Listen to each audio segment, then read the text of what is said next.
संगति का असर। एक बार एक राजा शिकार के उद्देश्य से अपने काफिले के साथ किसी जंगल से गुजर रहा था। दूर दूर तक शिकार नजर नहीं आ रहा था। वे धीरे धीरे घनघोर जंगल में प्रवेश करते गए। अभी कुछ ही दूर गए थे कि उन्हें कुछ डाकुओं के छिपने की जगह दिखाई दी। जैसे ही वे उसके पास पहुंचे कि पास के पेड़ पर बैठा तोता बोल पड़ा, पकड़ो पकड़ो, एक राजा आ रहा है। इसके पास बहुत सारा सामान है, लूटो लूटो, जल्दी आओ जल्दी आओ।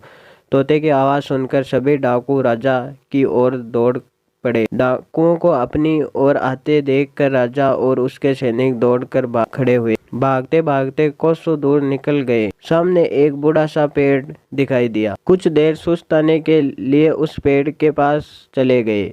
जैसे ही पेड़ के पास पहुंचे कि उस पेड़ पर बैठा तोता बोल पड़ा, आओ राजन, हमारे साधु महात्मा की कुटी में आपका स्वागत है। अंदर आइए, पानी पीजिए और विश्राम कर लीजिए। तोते के इस बात को सुनकर राजा हैरत में पड़ गया और सोचने लगा कि एक ही जाति के दो प्राणियों का व्यवहार इतना अलग अलग कैसे हो सकता है। राजा को कुछ समझ नहीं आ रहा था। वह तोते की बात सुनकर अंदर साधु की कुटिया की ओर चला गया। साधु महात्मा को प्रणाम करते हुए उनके समीप बैठ गया और अपनी सारी कहानी सुनाई और धीरे धीरे से पूछा, ऋषिवर, इन दोनों तोतों के व्यवहार में आखिर इतना अंतर क्यों है।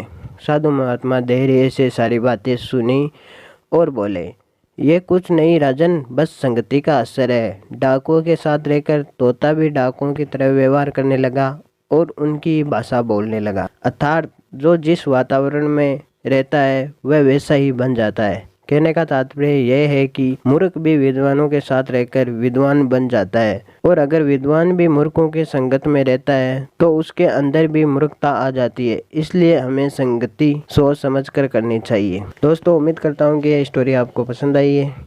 इस स्टोरी के संबंध में आपकी क्या राय है कमेंट करके ज़रूर बताएं, और चैनल पर नए हो तो चैनल को सब्सक्राइब ज़रूर करें। धन्यवाद।